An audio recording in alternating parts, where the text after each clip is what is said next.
playing Spin the Bottle. Spin. We are never going to forget this night. What the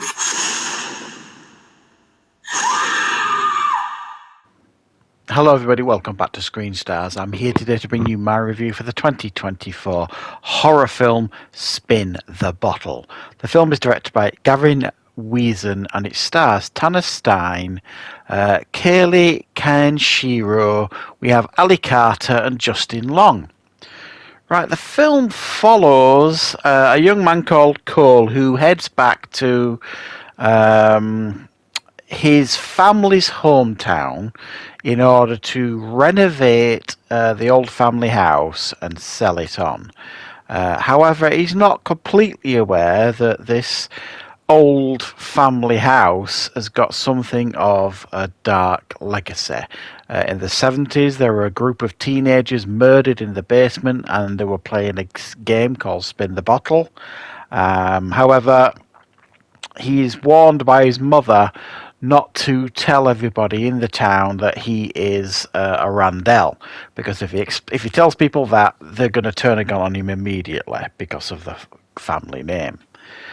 He tries to mix in with the locals, joining the local football team, and he invites a group of friends he's just met to his house that evening. They have a few drinks.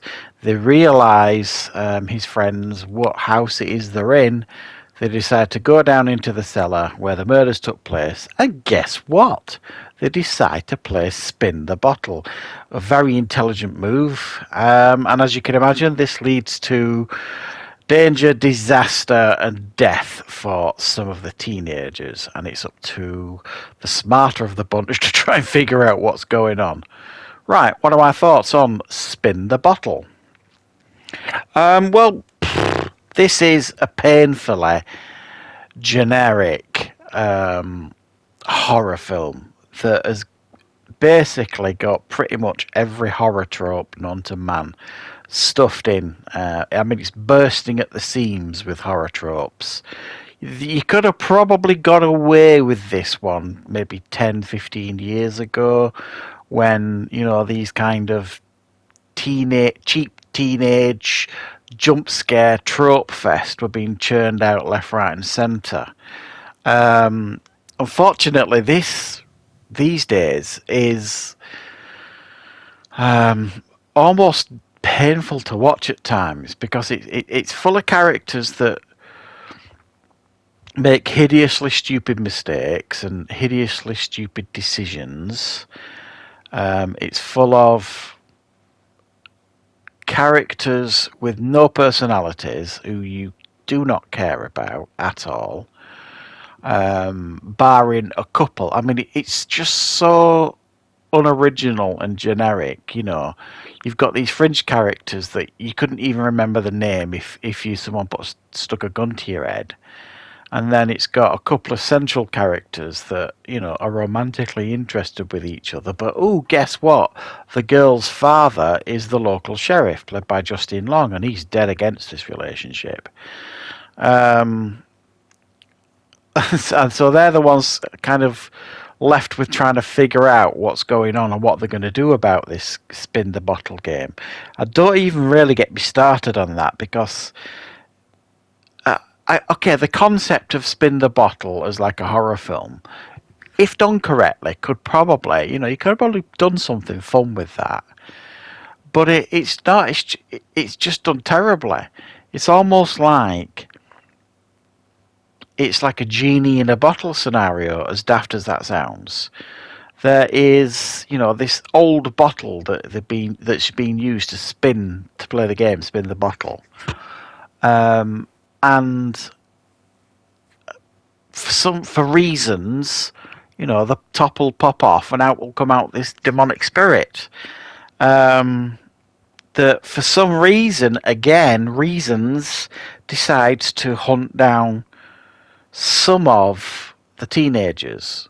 In no particular order, it would seem. The first girl that gets targeted, you're just thinking, why? What was the reason for that? Was it because, her character is less fleshed out than the others. I don't know. But, it doesn't really make a lot of sense about why this spirit or entity, whatever you want to call it, is preying on these youngsters. Because the whole idea of this massacre in the 70s, even that didn't make a lot of sense. They try and explain it away that the family back in the day were quite mad, I suppose, and a bit cultish and a bit satanic and all this kind of stuff. And this young girl was terrorized and corrupted, and but they explain it so poorly that you can barely muster up the energy to try and comprehend it. It's an overly complex plot that doesn't make any sense really at any point. Now, films like this you can forgive if the scares are decent or fun or entertaining. And I don't recall there being one that I thought was cool or interesting at all, really. And then, again, it's full of stupid decisions.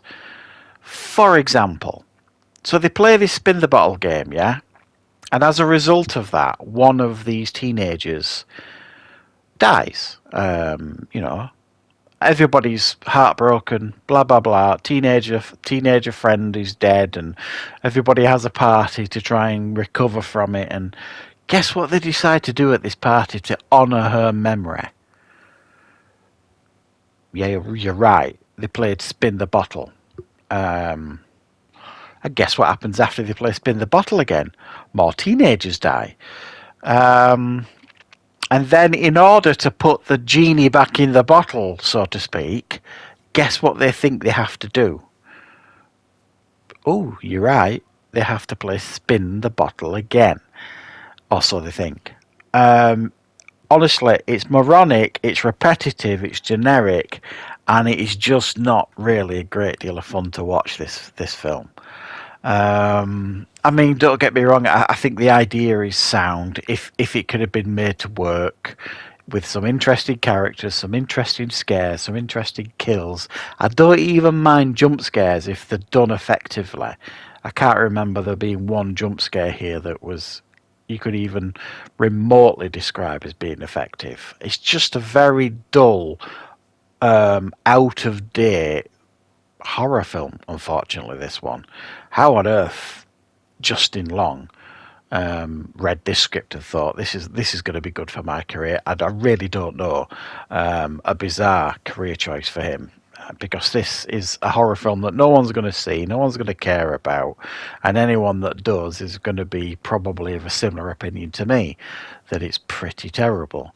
So yeah, I would recommend that you avoid this one, because I thought it was not very good at all, if I'm being honest. So thanks for joining me for this review, guys. If you enjoyed it, please click the like button. If you're new to the channel, please consider subscribing, and I will of course be back with plenty more reviews and content on the channel very, very soon.